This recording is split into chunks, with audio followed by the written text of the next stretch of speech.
여호와여 이스라엘 종족들에게로 돌아오소서. 이전 편의 마지막 기사는 이스라엘이 가나안에 입성한 이후 전쟁에 나서기 위해 언약궤를 맬 때와 전쟁을 마치고 장막에 돌아온 때에 기원하던 말이었습니다. 시나이 반도에서 이스라엘의 여정은 매우 힘들고 지친 것이었습니다. 척박한 광야에서의 생활을 미루어 보건대 그들의 삶은 견디기 힘들 정도로 곤고했을 것입니다. 그렇지만 그들은 마라에서, 무리바에서 하나님의 살아계심을 눈으로 똑똑히 보았고 그들을 눈동자와 같이 보호해 주시고 계시는 하나님의 사랑을 분명히 깨달아 알고 있었을 것입니다. 그럼에도 그들은 또다시 하나님께 씻지 못할 불충을 저지르고야만 합니다. 악한 심사가 다시금 발현된 것입니다. 곧 악한 말로 하나님께 원망을 토로하게 된 것입니다. 이를 들으신 하나님께서는 저들을 불로 살라버리셨습니다. 그럼에도 이스라엘과 애굽에서 이스라엘이 귀화했거나 동화된 자들은 이에 꿈쩍도 하지 않고 애굽 치하에서의 고기 맛을 동경했습니다. 여기에 덧붙여 생선, 참외, 수박, 부추, 파, 마늘 등을 머릿속에 담고 그때 애굽 생활을 그리워했습니다. 우리는 이 같은 환경을 출애굽편 미디안에서의 열처리에서 본 적이 있습니다.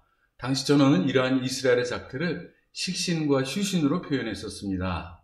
당시에는 너무 비약된 이야기가 아닌가 여겼을 테지만 그 같은 이스라엘의 작태는 비약이 아니었고 여기서 보는 것과 같이 실제 그대로의 모습이었습니다. 이스라엘에게는 애굽에서의 생활보다 어찌 보면 시나이 광야에서의 생활이 보다 편하고 안락했을 수도 있었을 것입니다.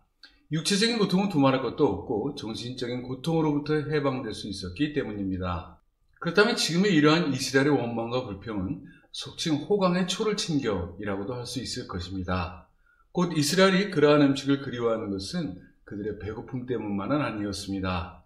참으로 웃지 않을 수 없는 그들의 변인즉 정력을 보강하기 위함이라고 했습니다. 그것도 울면서 말입니다.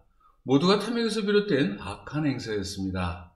하나님께서는 아카바만으로부터 바람을 일으키셔서 매출하기를 그들에게 보내셨습니다. 그들의 원대로 지치도록 고기를 먹게 하셨습니다. 그 양은 적게 모은 자가 10호멜, 환산하면 3,600리터에 해당했습니다. 지금의 우리가 흔히 볼 수 있는 큰 드럼통 약 70개에 넣을 수 있는 분량이었습니다.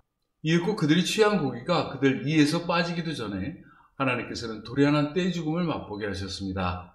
그들 또한 어김없이 그곳에서 장사되었습니다. 이스라엘에게 약속하신 대로 치료하시는 하나님이 이제는 그들에게 돌연사할 수 있도록 병을 내리신 공의의 하나님이 되신 것입니다. 옛말에 서면 앉고 싶고 앉으면 눕고 싶고 또 누우면 자고 싶다고 했습니다.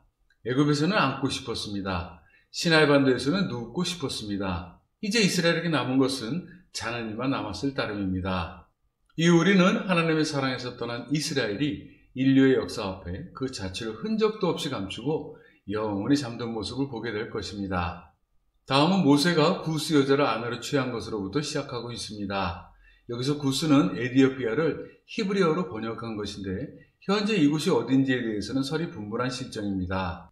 곧 구스는 현재 에디오피아, 바벨론 동쪽, 북아라비아 중에 어느 한 곳으로 보고 있는데 통설은 북아라비아로 보고 있습니다.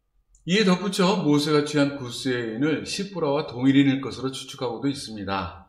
따라서 여기서 기록은 모세를 피해 남편이라고 칭했던 시보라가 이곳에 이른 것이라고 보고 있는 것이 통설입니다. 이때 미리암은 이를 보고 모세를 비방하게 됩니다. 기록에서는 비방한 사람이 미리암과 아론이라고 하고 있지만 원문에서는 여성 단수 동사를 사용하고 있어 주동자가 미리암이었음을 나타내 보이고 있습니다. 미리암은 애굽에서 어린 모세를 구하려고 노력했던 모세의 누이이자 홍해를 건넌 이후 승리의 노래를 부르며 춤췄던 장본인이었습니다. 아울러 미리암은 한편으로 선지자였습니다. 여기서 그가 모세를 비방한 것은 평소에 하나님께서 모세에게만 명하시고 이르신 것에 대한 불만의 표시였음과 동시에 영도자 모세의 지위와 권위를 그 또한 움켜쥐고 싶었던 욕심에서 비롯된 악한 행사였습니다. 그러면서 모세는 어떤 변명도 대꾸도 하지 않았습니다.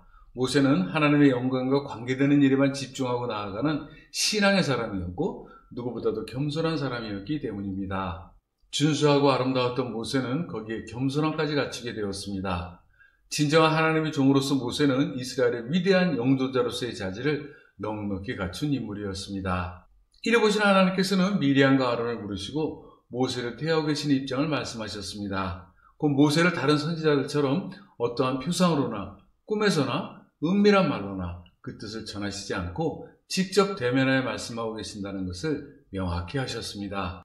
하나님께서는 하나님의 종으로서 모세 비방하기를 두려워하지 않았던 미리암과 아론에게 문둥병을 들게 하셨습니다. 그렇지만 모세는 하나님께 간절히 간구해 그들의 병을 거두게 했습니다. 미리암은 꼴사납게도 집 밖에서 7일간 갇혀있는 중에 부끄러움을 당하고 모세의 기도 덕분에 문둥병을 떨칠 수 있었습니다. 그렇지만 하나님께서는 미리암을 사랑하고 계셨습니다. 정확히는 모세를 사랑하셨던 사랑이 넘쳐 미리암에게까지 이르게 했다고 보아야 할 것입니다. 이후 하나님께서는 거두어 가신 장막 위 구름을 다시 돌이키셔서 또다시 이스라엘을 지내게 하셨습니다. 미리암도 함께 말입니다. 사람은 본래 남을 칭찬하는 것보다도 칭찬받기를 원하고 남을 대접하는 것보다도 대접받기를 원하는 못된 습성이 있습니다. 못된 습성이라기보다도 본성이라고 해야 맞을 일입니다. 사촌이 땅을 사면 배가 아프다 하는 옛말은 이를 잘 나타내고 있는 말일 것입니다. 이 말은 곧이곧대로 미리암과 아론에게 던져줄 수 있을 것 같습니다. 그것도 형제자매로서 이 같은 배 아픔을 늘어놓았다면 이는 사촌의 행실보다 더욱 못된 습성이라고 할 수 있을 것입니다. 벼이삭은 익을수록 고개를 숙이는 법입니다. 사도 바울은 우리에게 아무 일이든지 다툼이나 허영으로 하지 말고 오직 겸손한 마음으로 각각 자기보다 남을 낮게 여기라 했고 그리하면 하나님의 능하신 손 아래 때가 되면 높이시리라고 이야기하고 있음을 봅니다. 그러한 품성, 곧 온유와 겸손을 바로 간직한 사람이 모세였고 그 실체가 예수 그리스도이셨습니다. 그렇다면 모세를 비방한 미리암과 아론은 하나님의 실체에 대적한 셈이 됩니다. 하나님께서는 그들을 어김없이 낮추셨습니다. 이에 더해 문둥병까지 얻게 하셨습니다. 사랑의 실체는 온유와 겸손입니다. 우리에게 사랑의 실체를 갖게 하신 하나님께 대한 보응의 수단은 우리 이웃을 향한 배려라고 생각합니다. 우리는 이를 앞선 레위기 편 여호와이니라 에서 바로 본 바 있습니다. 이웃과 하나님께서는 약속의 땅 가나안에 두려워하지도 주저하지도 말고 지체 없이 들어가서 차지하라고 하셨습니다. 그럼에도 이스라엘은 모세에게 가나안을 정탐해 그곳 사정을 이리저리 살펴본 후에 들어가기를 요구했습니다. 본장의 기록에서 이 같은 사실이 기록되지 않고 있는 것은 제사법전에서 이런 누락한 필진의 잘못 때문으로 보입니다.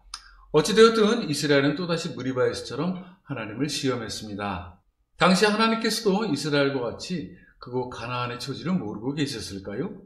또다시 이스라엘은 하나님을 뒷전에 제쳐두고 그들의 생각을 우선했습니다. 그들의 얄팍한 생각에서 비롯된 이 같은 의심은 모두 그들의 마음속에 견고히 뿌리박고 있었던 불신앙의 소산이었습니다.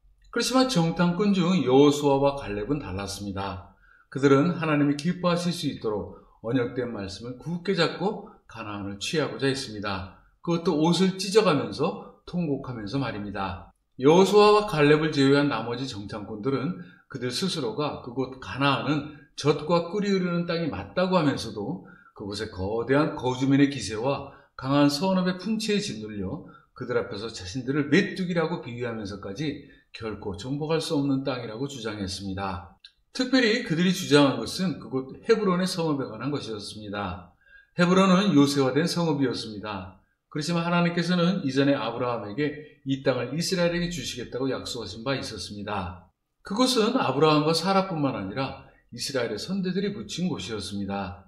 정탐꾼이 이러한 사실을 몰랐다고는 볼 수 없습니다. 왜냐하면 모세를 통해 귀에 임박히게 하나님의 약속을 들었을 것이며 또 그들의 조상 아브라함에게 주신 하나님의 약속을 몰랐다는 것은 결코 있을 수 없는 일이기 때문입니다. 그들의 죄는 그곳의 형편을 이스라엘에게 잘못 일러주었던 것에 있었던 것이 아니고 이러한 하나님의 약속을 그들의 알량한 판단으로 휴지 조각처럼 구겨버렸다는 것에 있었습니다. 정탐꾼의 이 같은 죄는 그대로 이스라엘의 믿음이 되어버렸습니다. 결코 가나안을 주시겠다고 약속하신 하나님의 약속은 저들에게는 한낱 공수표에 불과한 휴지 조각이나 다름이 없었던 것입니다. 그들은 젖과 꿀이 흐르는 땅에서 생산된 포도송이를 어깨에 메고 돌아왔습니다. 하나님께서 보여주신 약속의 증표를 그들 또한 똑똑히 보았다는 표식이었습니다. 그럼에도 그들이 가나안을 거부했던 것은 아마도 그곳 성읍의 거주인의 풍채가 척박한 광야 땅에 계시는 하나님보다도 더욱 광채나게 보였기 때문이라 생각됩니다. 이에 반해 여호수아와 갈렙은 그곳의 거류민을 이스라엘의 먹잇감이라고 했습니다. 그곳에 들어가는 것이 하나님을 기쁘시게 하는 것이라고 했습니다. 여호수아와 갈렙은 하나님께서 한결같이 이스라엘과 함께 하신다는 사실을 의심 없이 믿고 따랐던 것입니다. 그러면서 이스라엘은 옷을 찢으면서까지 하나님의 약속을 저들에게 보이고자 했던 여호수아와 갈렙을 돌로 쳐 죽이려고까지 했습니다. 하나님의 약속을 돌로 쳐 깨뜨리는 것과 다름이 없었던 실로 가공할 만한 행악이었습니다. 이는 그들의 행악한 돌로 하나님께서 임재하고 계시는 장막과 번제단을 여지없이 부수는 일과 진배 없었습니다. 모세와 아론을 향한 이스라엘의 통곡은 밤새도록 이어졌습니다.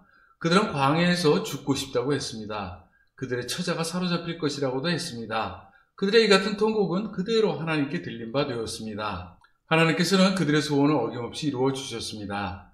여호수아와 갈렙을 제외하고 결단코 가나안에 이를 수 없다고 선언하셨습니다. 정탐꾼들은 그대로 재앙을 내리셔서 죽게 하셨고 통곡하고 울부짖었던 이스라엘은 광야에 시체로 엎어지게 하셨습니다. 뿐만 아니라 그들의 자녀들은 부모의 죄값을 지고 정탐기간 40일의 1일을 1년으로 환산해 다시 홍해를 따라 시나이 반도에서 유랑하게 하셨습니다. 여기서 그들이 사로잡히겠다고 말한 유아들은 어김없이 거두셔서 가나안에 들어가게 하셨습니다. 그들의 모든 소원을 하나님께서는 하나도 남김없이 이루어 주셨습니다. 내 귀에 들린 대로 하나님께서는 그렇게 그들의 소원을 들어주셨던 것입니다.